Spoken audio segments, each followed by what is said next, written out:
So it is with great pleasure that I am able to be introducing Samir Dani, Professor Samir Dani this evening at his inaugural lecture. And I'd like to maybe just talk about Samir for a few moments before I invite him up here to give his lecture. So Samir gained his Bachelor of Mechanical Engineering at the College of Engineering Pune in the state of Maharashtra in India, close enough, in 1993. In his placement year, he worked for Tata Motors. After completing his engineering degree, Samir worked for 5 years in Bajaj Auto Limited, a leading 2 and 3 manufacturing company in India, as assistant toolroom manager. During his time, he also completed a master's in management sciences. Samir arrived in the UK in 1998 to pursue his master's in computer integrated manufacturing degree at Loughborough University. And it's good to see he's got a colleague from Loughborough here this evening, through an overseas development shared scholarship scheme.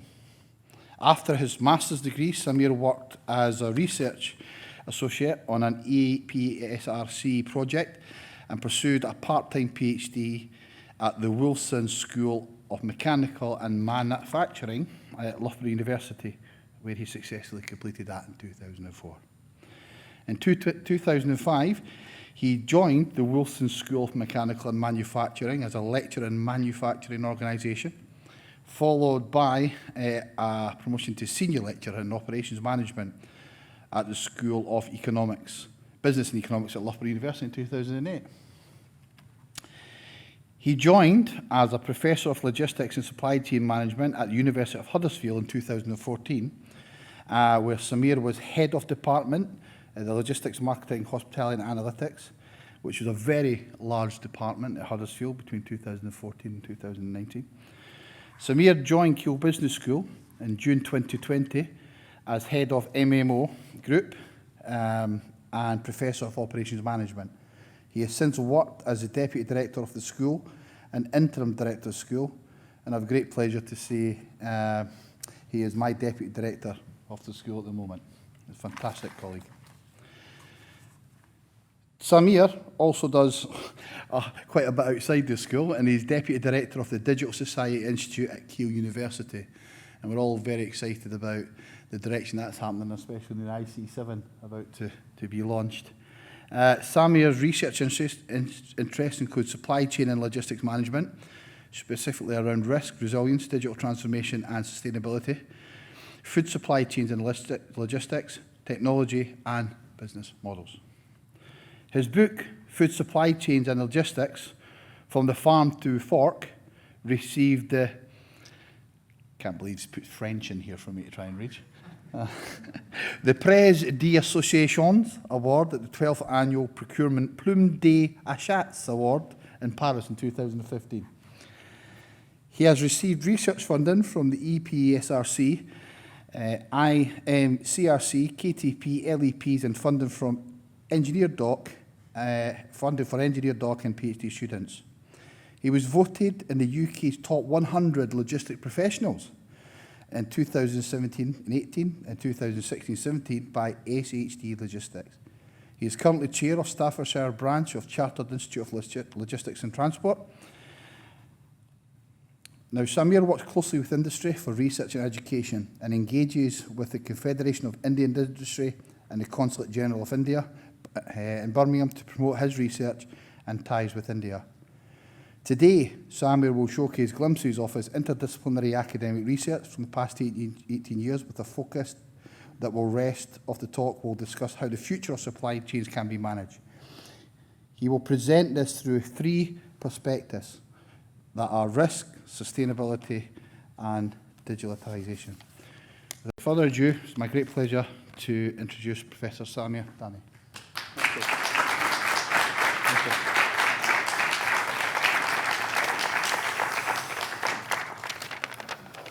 Right.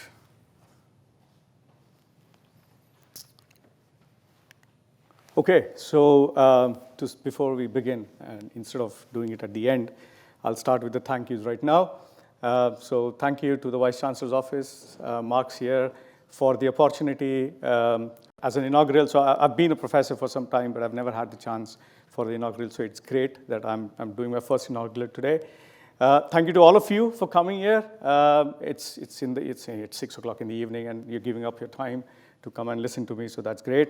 My wife's come here to support me all the way from Loughborough, and one of my very near friends also has traveled quite a, he works at Royal Holloway, but has come from Loughborough, but still a long way off. And thanks to Sharon. Sharon's perhaps not here, but she has managed the event. So that's it. Thank you very much. I'm going to begin with why I am here in terms of this particular topic. I've been given it a thought as an inaugural. I've been looking at what is an inaugural. What's the whole philosophy of it, etc. And I've gathered some thoughts around it, and I've decided that it's a chance to provide some aspect of my life in terms of where I've got this philosophy for academia and the research. Then provide a little bit of this topic on supply chain risk management, which started off my academic research career, and then talk about two very important aspects. Both are very, very important for Kiel University, sustainability and digitalization, and then finally look at a very quick overview of how these affect or will affect the future of supply chains and technically the world. I've got about 45 minutes. I've got a problem of rambling too much. So my difficulty here is to try and curtail within the 45 minutes as such. So some of these slides are more of a nudge in terms of if you're interested in the topic, then it gives you a bit of an insight. And so I won't be going too much into detail on some of these slides.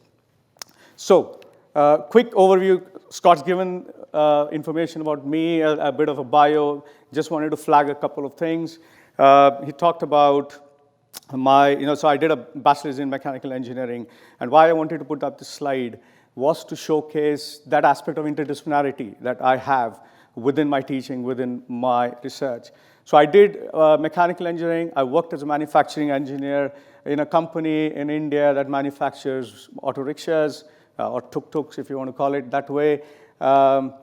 Then motorcycles. So I was the tool room manager who led a team who manufactured aluminum die casting dies and plastic molds and what it's used for. So aluminum die casting dies will be utilized for, if I can, yeah, this is working. I'm trying it out for the first time. Yeah, so this engine of the motorcycle, that's made out of aluminum and that's die cast. Then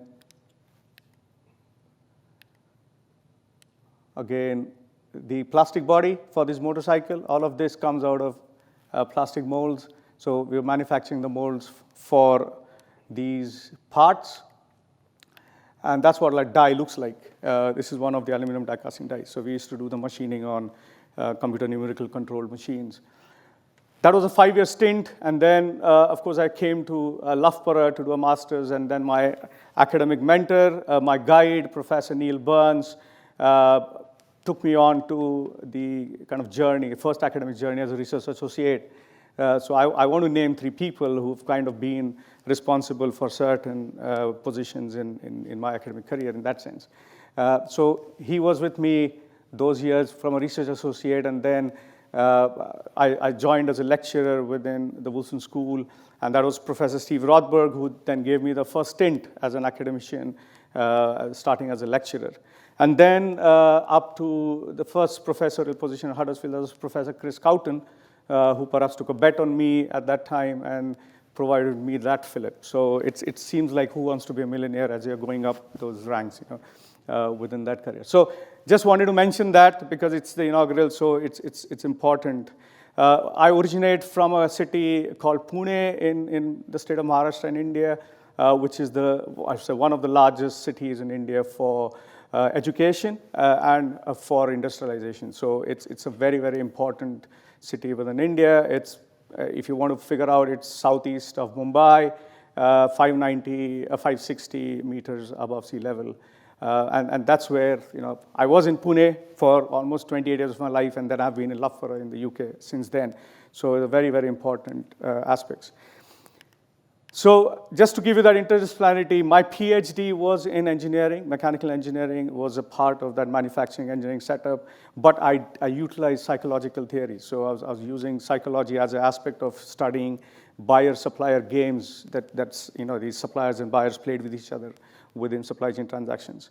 Since then, again, that was because of my mentor, Professor Neil Burns, who kind of steered me into that interdisciplinarity stuff. So since then, I've worked with academics in engineering faculties, in computer science, chemistry, food science, information science, human geography, textiles, different aspects, still focusing on supply chains, but seeing where it is applied. So for example, David's in the audience, David Thompson from chemistry here. We are working on a project to look at how food fraud can be minimized within the food supply chains, and we're trying to kind of mix and match, see how chemistry can be applied and that into that food supply chain scenario. I've worked on textiles where they're trying to look at sustainability of textiles and what can be done in terms of the supply chains around it. Computer science is looking at AI, looking at data analytics, et cetera, within supply chain management. So there are various aspects of it that can be applied. And just wanted to give you a flair for that before I jump into the topic of the evening. So risk and uncertainty. So before I jump into supply chain risk management, just to a kind of snapshot. What is risk? There are lots and lots of definitions depending on where you are situated. If you are into actuarial science and you're into insurance, then what you perceive as risk may be different from if you are trying to put a bet in Las Vegas, the kind of scenario in terms of what you would expect as the output of that particular process. So in this case, this came out from information science or computer science to an extent where it is the difference between the amount of information required to perform the task and the amount of information already possessed by the organization. So again, it is that, the missing bit is how do you take a decision in terms of whether you take it or not, whether you cross a road or not, whether you can judge how fast the traffic is coming, and so on and so forth. The kind of very simplistic definition which is utilized the most is the probability whether an event will occur, and if it does occur, what would be the impact of it? What would be the consequence of it? That's the most simplistic one, and we kind of use that as most of our risk matrix or profiling. If you're from engineering, you would know failure mode effect analysis used in product design or process design, et cetera, where you would look at the severity of the event, you would look at the occurrence, how many times it's happening, and you might think about whether you can detect it or not, or how can you detect it. And you would kind of have some sort of a magic number that says that this is risky or not risky. But also to figure out that most of the decisions are taken by human beings. So if you are a risk-averse person, that magic number may be different to you than someone who's a risk taker. So with the same number, you'll have two different people taking two different decisions. So we're getting into that as that risk scenario, but also I put a word there, uncertainty. And that's where things come in as what are known knowns. So you know that something is going to happen, and you know when it is going to happen, so you can plan for it. What are known unknowns? So you know something is going to happen, but you don't know when it's going to happen, so you cannot plan fully for it, but you can kind of put in some processes. And there are the unknown unknowns, which are completely uncertain events where, when it hits you, you realize something has hit you. And then you have to just pick up from there. And so thinking about that perspective, how do you manage those 3 or 4 scenarios there? So this we have seen in the past 3-4 years within the UK. So I'm not going to go in detail on each of them, but you all realize you've seen the empty shelves. We have seen the fallout in the pandemic. I don't know if you're aware of the Ever Given, the ship that got stuck in the Suez Canal last year, and that affected 400 ships for 6 days because they could not cross the Suez Canal. That was almost impact of $60 billion worth of trade, just halting there. Nothing could have been done. But you have to think about the repercussions later. This is what happens if that ship gets stuck and nothing goes through the Suez Canal. The stores are empty. The stores are going dry. The consumers do not have the goods they want. And so these aspects of the consequences have to be modeled out. Ukraine war, we have seen the impact in terms of the fertilizer industry and that then impacting on agriculture, and we can't grow the food we need, or certain chemicals only coming out of Ukraine or Russia, which then affects the manufacturing of computer chips, and so on and so forth. So there are lots and lots of these cases. Brexit for us in the UK, of course, it has caused issues in terms of border paperwork and the extra requirements of security and planning around it, which then delays the shipments coming through the UK-European border. It has a problem on labor, which means you can't have the harvesting within the farms in the UK, and that then leads to further empty shelves in supermarkets, and so on and so forth. So you have these things which I am kind of highlighting here are more of disruptions. So these affect the supply chain, which affect all of us, on a daily basis. So supply chain risk management then came up as an academic topic after 9/11. Prior to that, yes, people were talking about business continuity management. People were talking about the IT sector. I don't know if you still remember Y2K, when we thought that the world was going to end at some point, midnight of 1999, and so on and so forth. But after 9/11, when the US closed their borders and they found out that the country could run on stock only for 8 days and nothing else, because everything else was stranded out at sea or across the borders of Canada and US and Mexico, that's when people started thinking about supply chain risks. They started thinking about the fallout of, if there is a disruption in the supply chain.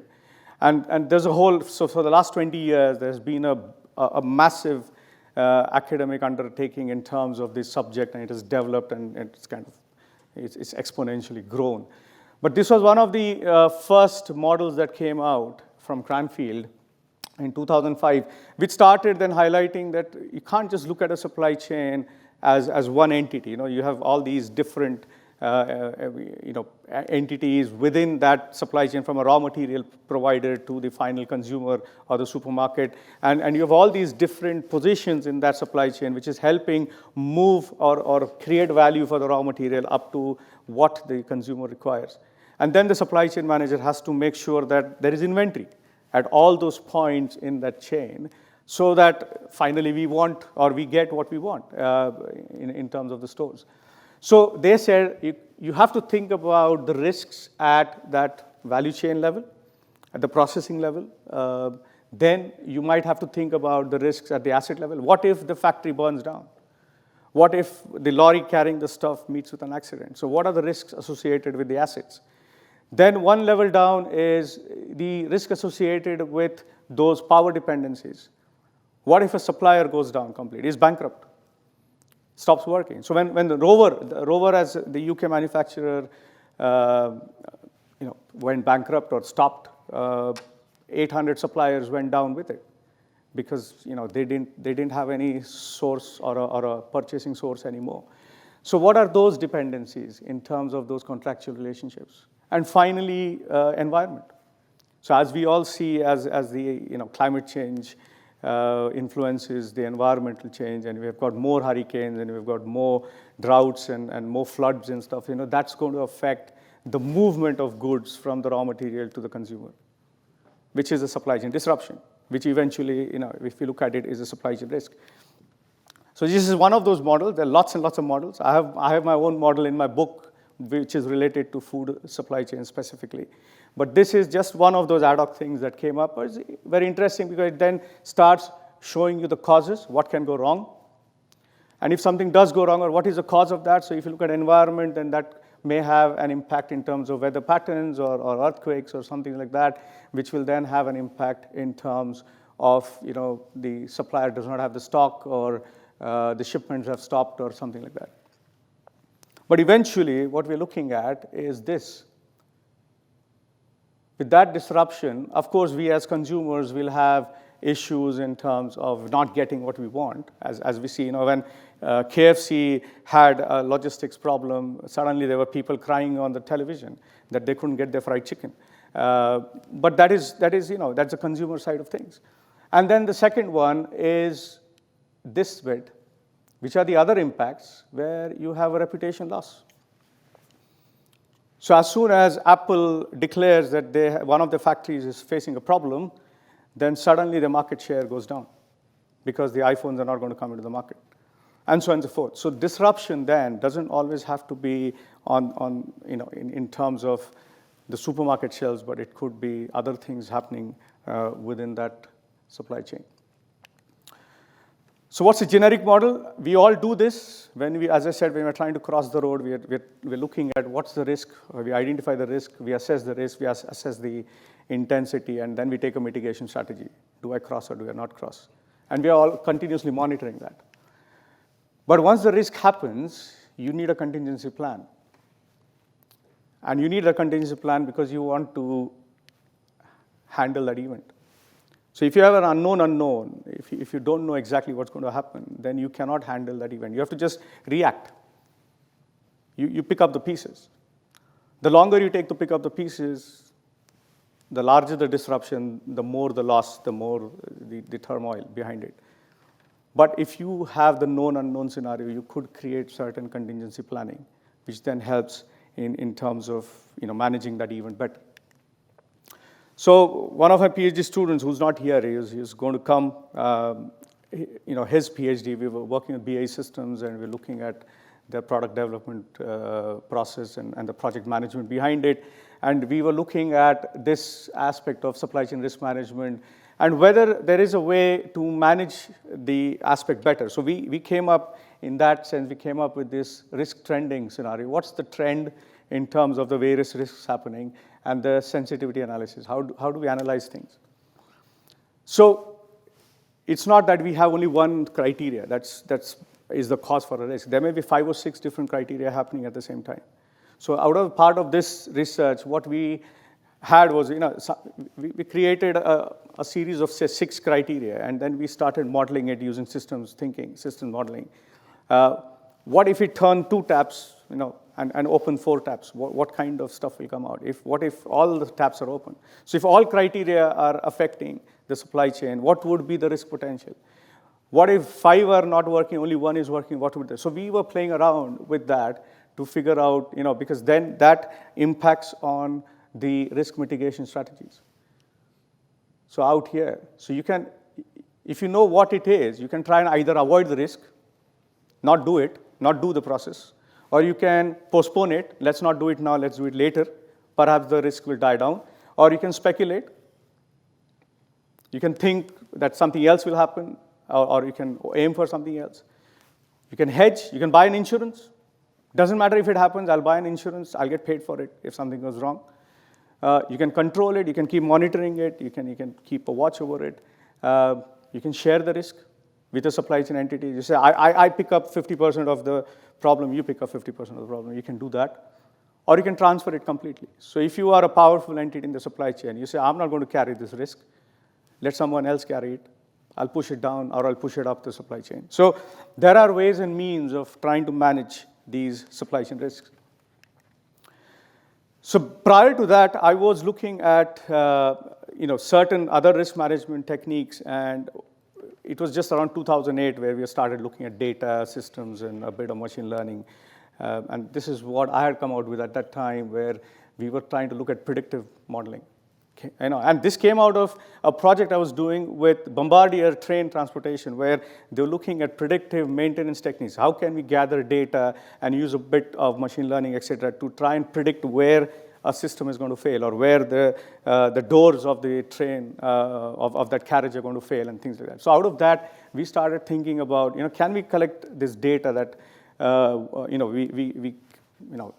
we will get through various entities in the supply chain and various software systems that are being utilized, and then can we discover those patterns and try and predict that perhaps a supplier will go down within 1 year or 2 years based on the financial health of the supplier, or the quality system, the supplier is always defaulting on certain things. Can we predict that? So there's a kind of a framework that I had created at that time, looking at, there's a first step of utilizing a bit of data systems or that predictive modeling there.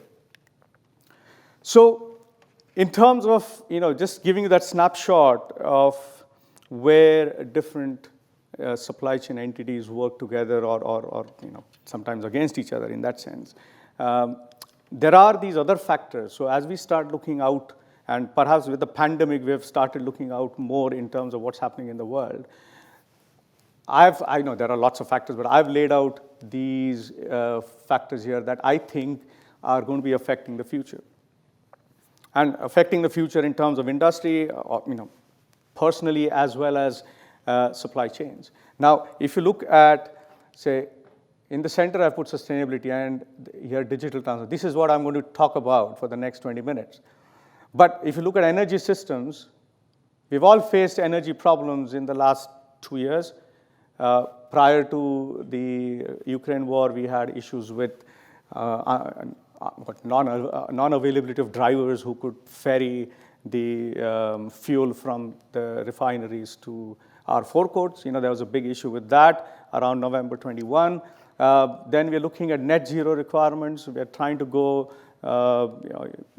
net zero in terms of our processes. So scope 1, scope 2, scope 3. Scope 1, we are trying to reduce our carbon emissions within our organizations, et cetera. Scope 2, we are trying to do that in terms of the energy, so sustainable energy that we will purchase.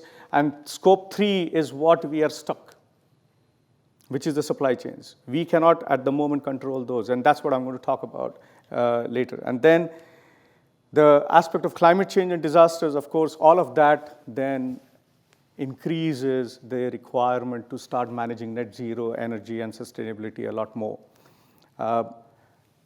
Digital, I'll talk about it. Pandemic and health concerns, we have gone through one pandemic.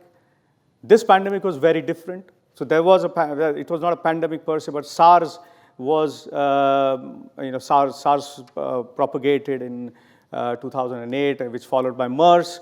But one part of the world shut down. So if I was a supply chain manager managing my supply chain, and I said, that part of the world is shut down, but I can shift my supply base to somewhere else. I can still keep my supply chain working. What happened this time was the whole world shut down. So I can't get anything. I have to just stop. I have to put my hands up. So manufacturing industry just collapsed. They stopped.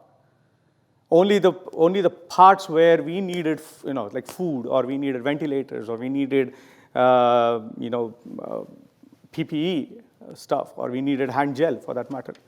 We had to reframe, we had to repurpose the supply chains to be able to manufacture that. So that was a different scenario. And then, of course, equality and access.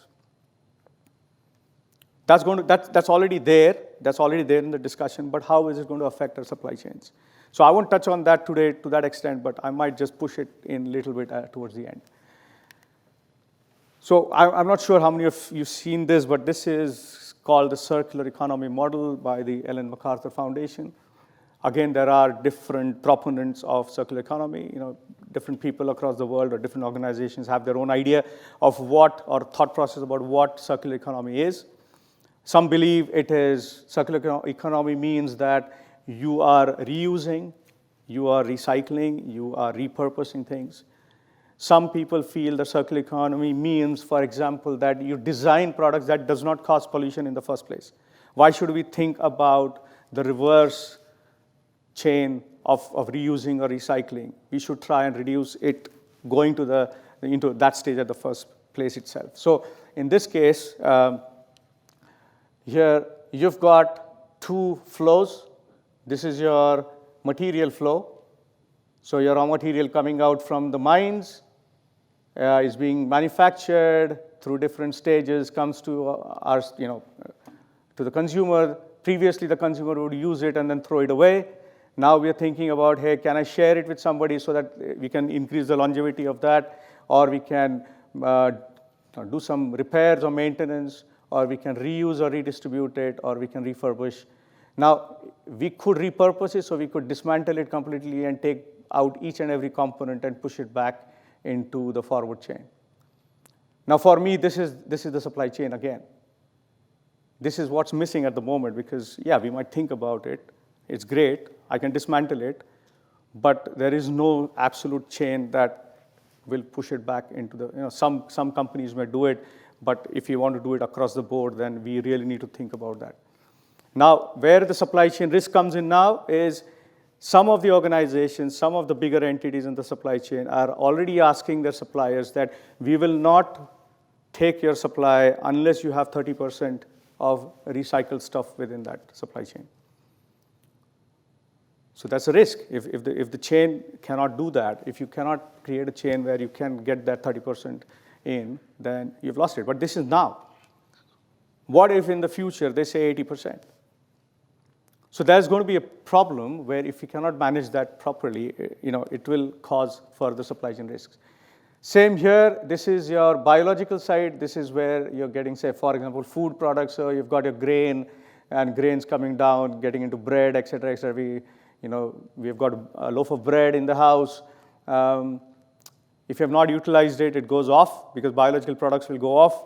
You have to throw it away, but before that, you could cascade it into someone, redistributing it, or you could push it into the anaerobic digester and create biogas, or you could, try valorization and create certain things out of it which can be reutilized as chemicals in the future, or you can create manure out of it and push it back into the agriculture. So again, it still needs a chain going through. So circular economy and sustainability is going to play a massive role in that sense. So I'm not going to touch upon energy systems too much or anything else about sustainability today, but I'm talking about it from a supply chain perspective. So scope 3, tomorrow's risk. If the government policy, the UK government says by 2030 we are going to reduce our carbon emissions by 50, 60%. By 2035, a lot more. By 2050, zero. By 2050, if the policy is that you cannot have a supplier unless they are also net zero, then we have a problem because most of our supply chains originate outside the UK, where the policy may not. So India has already declared that they can't go net zero before 2075 or 2080. Same with China. So if most of our supply chains originate in those countries, and if our policy is that, yes, by 2050, everything is net zero, then we will have an issue. But I'm talking too much in the future. But those are stepping stones towards coming to that particular problem. Next, I go on to digitalization. And of course, Rafael is here. Rafael is the director of the Digital Society Institute. And we have been grappling out with a lot of things around data and Internet of Things and sensors and all sorts of things. So this is from DHL. Again, from a logistics perspective, Internet of everything. We are all connected some way. I don't have a chip under my skin yet, but I'm sure in 5 years we'll have a chip under our skin. Things like that. Everything is connected. People are connected. Processes are connected. You can maintain machines. You can repair machines sitting anywhere in the world. Internet of Things. Of course, there are sensors all over the place. The cameras are all over the place, sending out data, and finally, data itself. So this is massive. And so from my perspective, this perhaps is a solution to manage some of the risks that we will face in the supply chain. So when I talked about 3 things, supply chain risk, sustainability, and digitalization as a part of this particular lecture, I was looking at risk is there. You can't do anything about it. You have to just be able to identify and mitigate it. Sustainability may be a solution, but may be also a form of risk, a cause for the risk. But digitalization we're looking at is perhaps is a solution. Digitalization can give us certain tools, certain techniques to be able to manage, to predict, to foresee things happening within the chain, because everything is connected. So DHL, again, I keep talking about DHL because they are one of the biggest logistics companies, but they are also having a foresight. They have this trend radar database. So this figure is not the latest one. They will keep updating it. But they have started looking at different technologies that are evolving. This has nothing to do with supply chain. Technology is evolving on its own. We don't have to wait for it. There are things happening in the world. But we are thinking, so from my perspective, when I talk about interdisciplinarity, I'm looking at how do I apply this within my supply chain domain, within my supply chain risk domain. So for example, here, you've got digital twins. is a big thing right now. Most companies are using digital twins to try and model their actual physical systems to understand where things could go wrong, which is again a part of the risk management scenario. You can have 3D printing, a big thing. If you want a mass customized product, you do not want to waste products through inventory management. In a sense, you don't want to create certain level of inventory only because 10 or 20% of it is going to be used, but it is much economic or more economical to manufacture 50 of them rather than just 20 that we need. You could start getting into 3D printing where I just make what I need out of that. But that will be a part of the supply chain. Could be one of those risk solutions. Then you've got things like, of course, the Internet of Things is happening right now, blockchain. So some of the research I do is in blockchain. Although I'm not a computer scientist, I have got friends who are computer scientists. But how do I apply blockchain to supply chain management to reduce food fraud, for example? How do we apply blockchain to construction equipment, to things where aerospace equipment, where you need the trust? You need the transparency in the system, but you don't want people meddling around with the data. Of course, that is only true until somebody hacks into the blockchain, and that's it, that's done. Then you have to think about the next evolving technology. So there's always going to be a risk within that technology evolution. But at the moment, this is what we're looking at solutions. So in this particular graph, what they're saying is, what's the low impact scenario, which is an evolutionary thing, and what is a disruptive technology that's coming up, which is the high impact, and over a period of 10 years. They're looking at over a period of 10 years. Some of it is in play right now, even in supply chain. Some of it is not. But we are also looking at the side of business models, the business trends. So we're looking at omni-channel logistics. We want to buy our products, but we want to either collect it in the store, or we want it sent to a locker somewhere, or we want it sent at home, but we want messages coming on our phone saying, where is this driver at the moment? Your consignment is 3 stops away, 2 stops away. That can come only through that Internet of Things and the data availability. So that's happening. That's a business model. We have to start rethinking packaging. Again, that relies on sustainability. We can't use plastic. Man, we want to eradicate plastic completely out of the packaging, but we need those technological solutions for it to happen. Again, with David, we're looking at that. We're just trying to, we did put a project into BBSRC, which of course didn't get funded, but we're looking at how the packaging itself can tell us whether the food has gone off or not, or there are any contaminants in the food and things. So there are things which we can play around in terms of that supply chain risk, food fraud scenario. One last one, perhaps things like servitization. What is a product? What is a service? Is it important to actually make every product, or is it important to service it out? And the business models around servitization rather than the product itself, which means the supply chain will change, the risks will change, and the way you manage it will change. So this is just giving you that snapshot. The technology is evolving, but there are solutions at play in there. So this is the next 2-3 slides are just what is my thinking in terms of how do we manage these chains in terms of various aspects of that evolution of sustainability and digitalization. So you've got Internet of Things, you've got the data streams, you've got big data. Big data is all the data that we collect. Everybody collects data. I've got 10,000 photos on my phone. Do I look at it? No, I don't look at it, but it's there. Someday I may want to do a pattern recognition scenario and try to analyze where I took them, why I took them. I don't know what was my psychological well-being at that time when I took the photographs. Who knows? That's that big data system for. But then there is fast data. Data is coming all the time. If you are on social media platforms, you're getting that data all the time. Every second you may be getting something out of Facebook or Twitter or whatever you are on. Similarly, organizations can get this data. Supply chains can get this data. So supply chains would realize before anything else happening, because someone sees on Twitter that, there is water is rising within that area of where our supplier is, and there could be a flood. So you can mitigate before actually the flood has happened or the company is shut down. And that happened in Thailand about 5-6 years ago. Supply chains who could see that data coming in could quickly react to it before the flood warnings happened, and so on and so forth. So you have that, which then affects your operational efficiency, which affects fulfillment models in that sense, but also the aspects of sustainability and energy use, for example, what's happening within your systems for material use and recycling and things.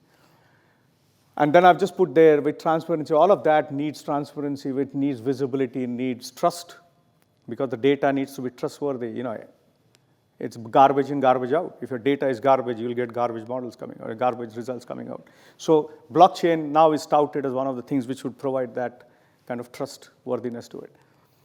And then finally here, of course, cybersecurity, ethics, evolution of technology, and economic futures is going to be influencing that. So there's that struggle happening across that barrier, that boundary there.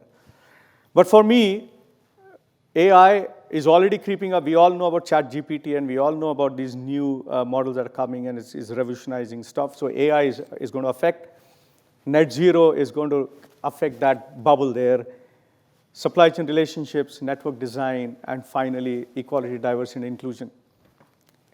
Is everybody a party to it? Is everybody getting a chance to manage all of that, or only some people or some organizations? So we have to start thinking about that accessibility issue within that economic future. And supply chains becomes that part, that vehicle for that economic future. And so just to focus our mind a little bit on that, we need to map our supply chains and logistics networks, very strongly, very properly. But that means also you're finding those alternative sources of supply. And that's why I'm putting the role of procurement is going to be key, or it is already key. And we have seen that during the pandemic where, PPE, you've got, millions of pounds worth of PPE just thrown away because it was wrongly procured, for example. So procurement will be an issue. Then you've got issues between onshoring, offshoring. Do I manufacture abroad and try to reduce the risks, or do I manufacture in-house? Cybersecurity. What's your visibility beyond the first year? How do we manage that? Because I can see only my supplier. Can I see 4 rungs down the supplier? That's not possible at the moment, but can we do that? And finally, how do we manage those volatility and constraints? So as a kind of last slide, I just want to finish today showing that some of the projects that I am currently working on at Kiel and with some of my colleagues here and outside. So we're focusing on food, textiles, and pharma as a part of supply chains. We're looking at sustainability targets and that non-compliance with TBL and carbon targets. How will it affect supply chains? And then looking at it from the fact of human factors and that accessibility. So Tolu and I are currently looking at BAME SMEs and whether BAME SMEs can bring or get the support required for being a part of the supply chain around net zero requirements. So that's a project we're doing right now. Then we're looking at machine learning for supplier portfolio analysis. There's a different project happening with some other researchers in external to the university that's looking at that machine learning scenario. We want to look at blockchain. There's a project on blockchain happening at the moment. And this issue, when we start looking at food and food availability and food security, food sustainability, and at the moment we're looking at issues with availability for households and the cost of living. What is that comparison? What's that thing between availability versus consumption? Not only in food, across the board. Do we need all these products, or are we going into a better model of servitization or perhaps reusing things more? Who knows? But it's all going to affect that supply chain scenario. So business models becomes a key element, because without the business model scenario, nothing works. If you want to keep the organization afloat, you have to start thinking about where that revenue is coming in at the end of it. And so to kind of round it up, as I said, I started with I'm an interdisciplinary researcher. So a lot of these projects at the moment, and this is just a few snapshot of things that are happening, there are lots of other things happening, but it's the use of mixed method research. You're utilizing quantitative and qualitative things. The use of multi-method research. Only one data system or only one type of sampling is not going to be enough, and things like that. So this is just to end it. This is what I am. This is my area. Hopefully I've given you a little bit of snapshot of supply chain risk management, and with that, I would like to end today's lecture. So I've kept to 40 minutes as I was told. Thanks.